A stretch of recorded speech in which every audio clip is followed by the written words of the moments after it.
Sigma has been so easy to learn, and I've honestly had like very limited exposure. I mean, I just dug in like, one day and was like, wow, this is so easy. I'm Steph Bosshart, so I head up sales and revenue operations here at phData.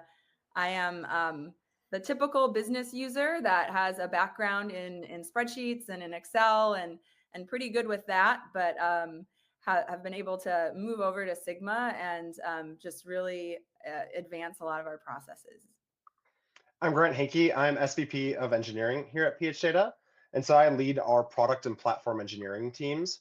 And I'm primarily the technical owner, leveraging the entire data platform, getting the data prepared all the way through to Sigma being able to leverage it, and then beyond in terms of business and sales processes.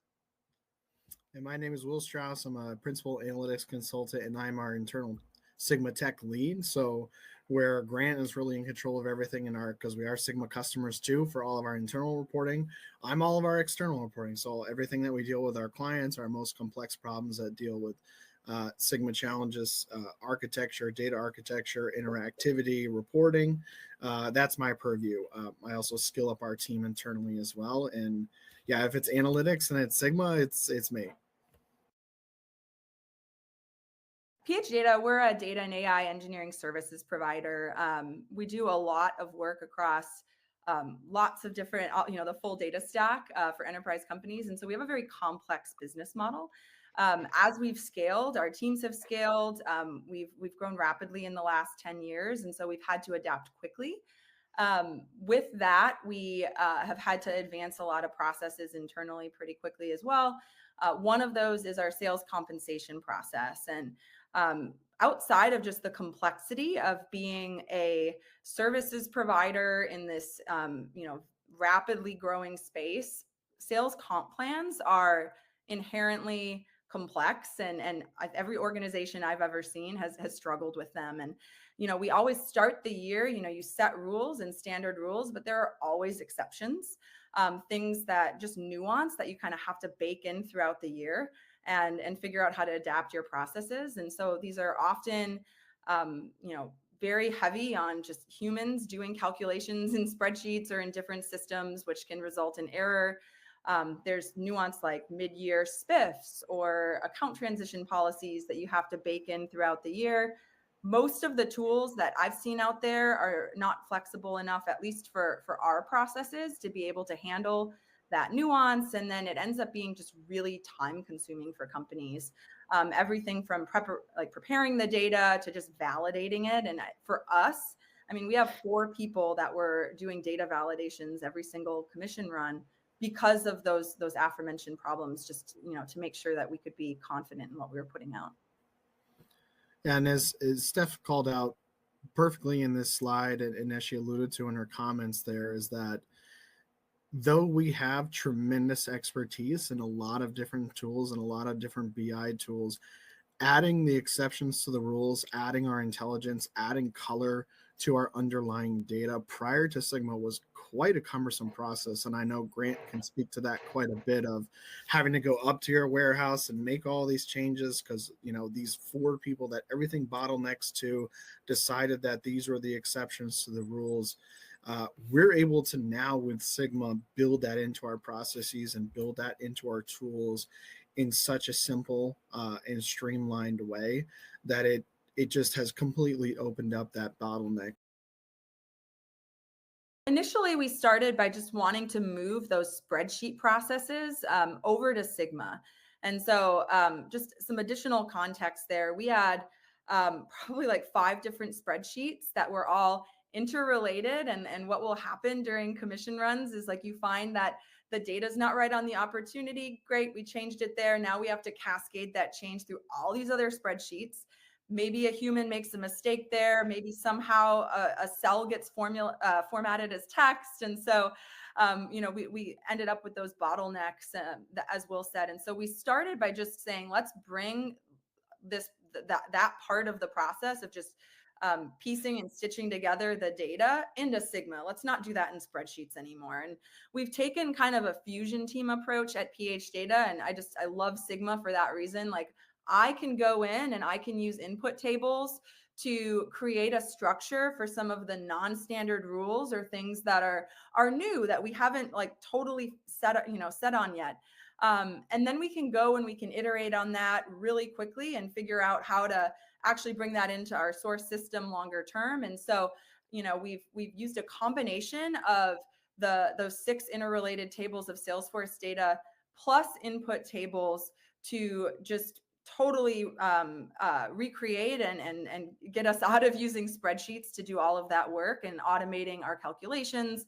And we haven't done this yet, but in this demo, you'll see that we think there's opportunity then really easily to visualize and kind of gamify commission reporting to actually drive seller behavior, because that's what compensation plans are supposed to be about, right? Motivating and driving behavior. And when we're buried by, bottlenecks and spreadsheets, we just lose sight of all that. Like Steph mentioned, a lot of the data had lived in spreadsheets combined with Salesforce, combined with other data sources. And I think a typical approach to this would be, hey, build a bespoke application with a team of software engineers that incorporate governance and sort of permissions and all of the data flow and all of the logic.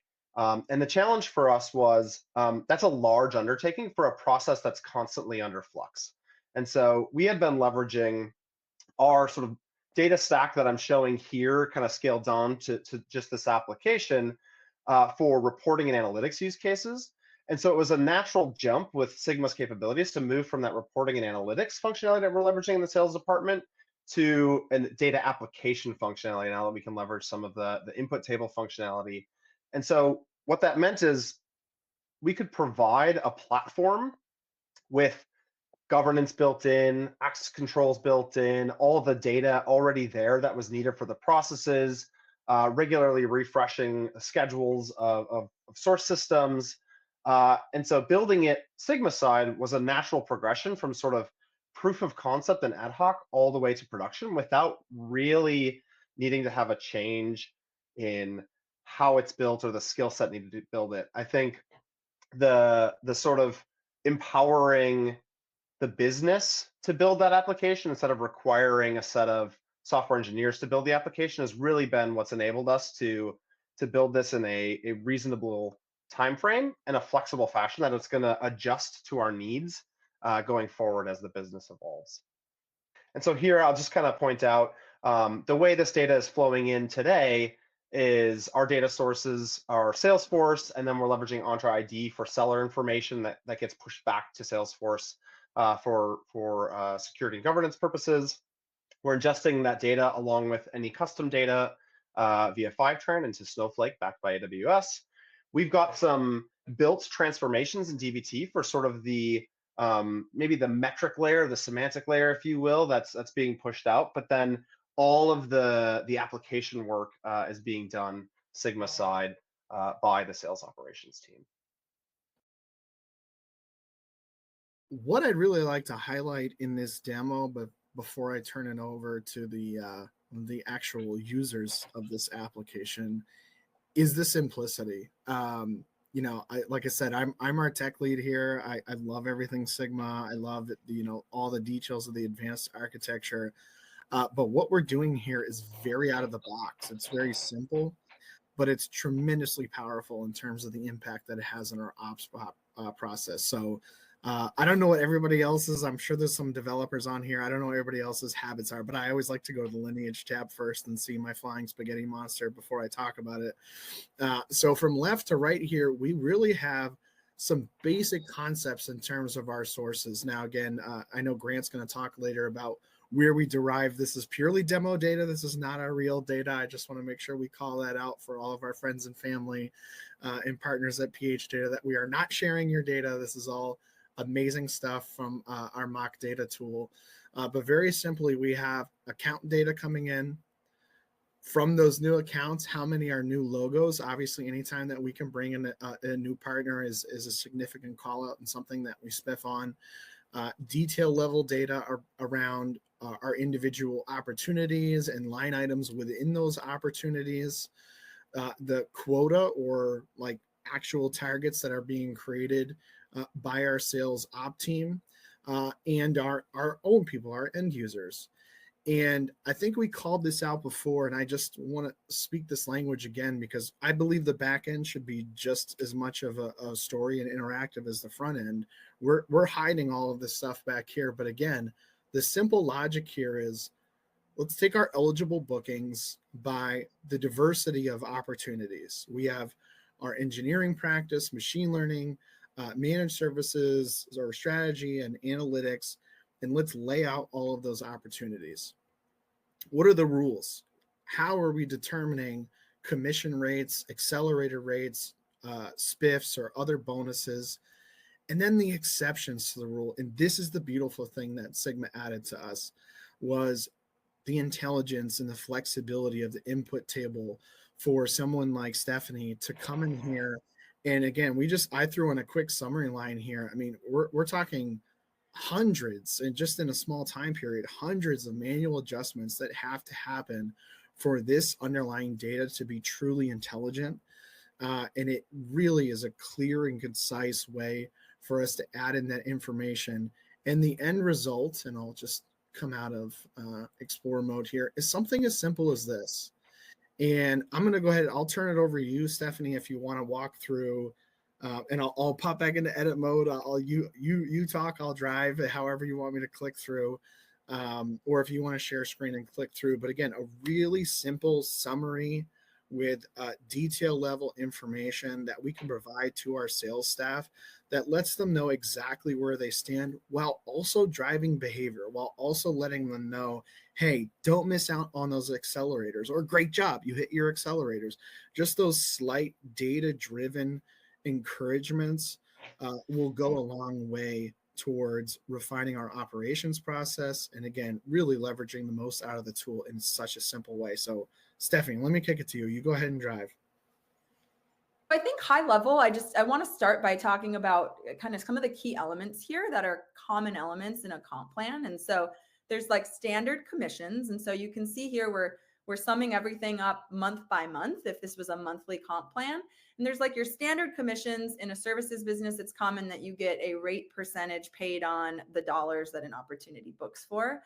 But then there might be like a SPIFF, like a mid-year SPIFF bonus. In this demo example, we said, hey, we're going to give sellers a bonus. Anytime they land a new customer, they can get some kind of a bonus. And then we've got that total payment.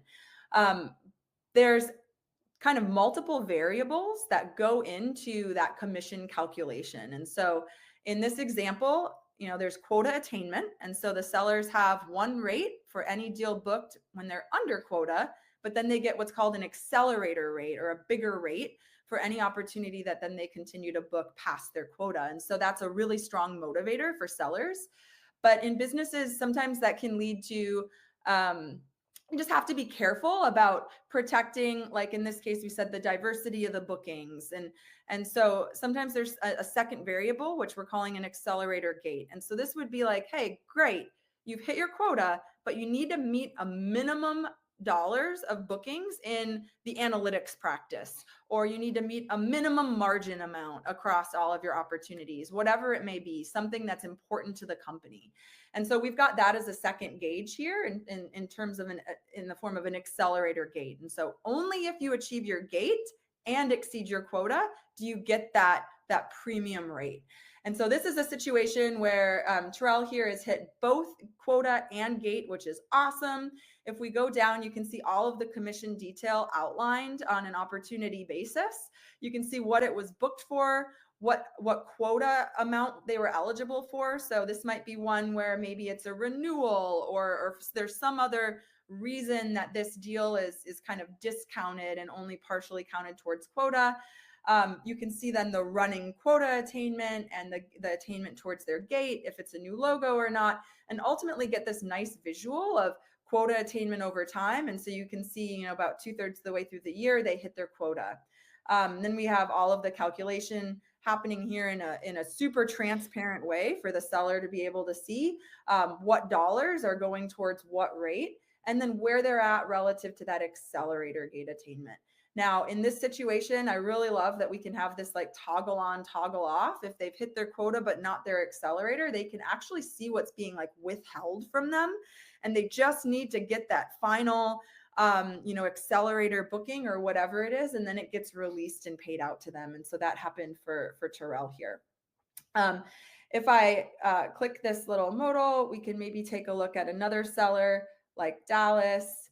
In Dallas's case, they are above quota, but they are not at their accelerator gate. And so you can see that they're leaving about $16,000 in commission payment on the table that they've earned with that accelerator rate, but not actually, because they have to hit their gate. And so it creates a nice gamification the way that we've laid this out here.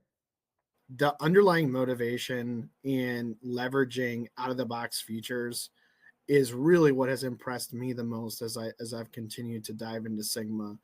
We're using input tables, a few visualizations, adding some color and some bars into detail level tables, again, making sure that we're being data driven and totally transparent, as Stephanie called out so accurately. Like I said, I know modals is relatively new, but it's like the simplicity of this and how transparent that we can be with sharing performance while avoiding that bottleneck of having to have this back and forth conversation between 2 or 3 people, making all of these individual adjustments and then pushing it to somebody else to add it into a warehouse.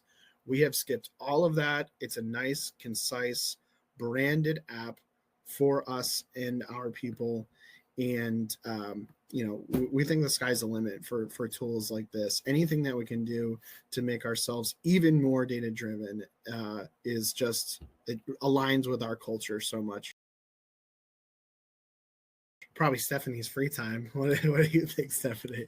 Yeah, I mean, really, that's what it truly was, days that were spent and rebuilding spreadsheets. There'd just be some nuance that would come into play, right? Like a SPIFF would get added, or, hey, there's this really unique scenario here where we need to kind of have two, a transition, or there's 2 sellers and you have to kind of account for that, and cascading those changes across sheets. In addition to all the other kind of manual process, it truly went from like days to like less than an hour. I think what Stephanie's maybe too humble to admit is that it doesn't mean that just like immediately turns into free time, right? Like all of a sudden we have more time to do more and get more creative and get more intelligent. And I know that gamification and in the sales atmosphere, right? Contests, like we want to get creative. We want to motivate people. We want to come up with more creative and interesting spiffs in ways to reward positive behavior and positive outcomes for not just us, but for our clients as well. It gives us that freedom. It allows us to be creative. So, I mean, I'm sure Stephanie's not just like, off skiing in Colorado or like walking around the park. It gives her way more time to get with the sales op team and be way more creative and emotionally invested in ways that we can be better, always being better, and always, again, simplification, gamification, execution, data-driven, just all positive outcomes for us. I think the other value add that maybe is difficult to quantify, but something that Sigma provides that is maybe one of the more like useful but maybe less talked about or undervalued features is the ability to do conditional notification and to get the information into the hands of the end users in a reliable, secure way. And so leveraging Slack notifications or some of the new email burst functionality to push that information out, not sort of, hey, here's a dashboard, you can go look at it whenever you want, but hey, here's a notification, you should take a look. You have an opportunity to get some new commission or to look at a potentially impactful scenario, has really helped to remove the manual communication processes too. As a business grows, communication becomes really challenging, and making sure that data is a part of that communication gets a lot easier when leveraging Sigma. Yeah. I think the first piece of advice is to not be afraid to jump in and try. I think the biggest barrier sometimes is when folks hear sort of automation or application, it tends to feel like it needs to be a bigger development process. And truthfully, how we've built a lot of our automation and our applications has been through kind of getting in, getting familiar. Learning Sigma is actually really easy if you've been familiar with other business-oriented data tools. And so just kind of getting started, trying something, and then having it kind of naturally grow into automation is really a great way to build expertise, as opposed to kind of trying to have like a grand plan or a grand design. Outside of that, I think I speak for maybe all of phData when I say, as those solutions do mature, taking a bit more of a data product oriented approach once that does happen is important. So making sure your data is coming from as close to the source as possible, making sure there are good sort of software development lifecycle principles for managing your data and your access and your platform. I think ultimately a solid platform is a big part of what makes this easy. And I highlighted our platform early on, but there's a lot of automation and capabilities sort of baked into that then makes building on top of it safe, secure, and easy. And so I'd say making sure that that foundational element has been focused on once you're kind of thinking about getting to production with a use case is a really important step as well. Sigma has been so easy to learn, and I've honestly had like very limited exposure. I mean, I just dug in like, you know, one day and was like, wow, this is so easy.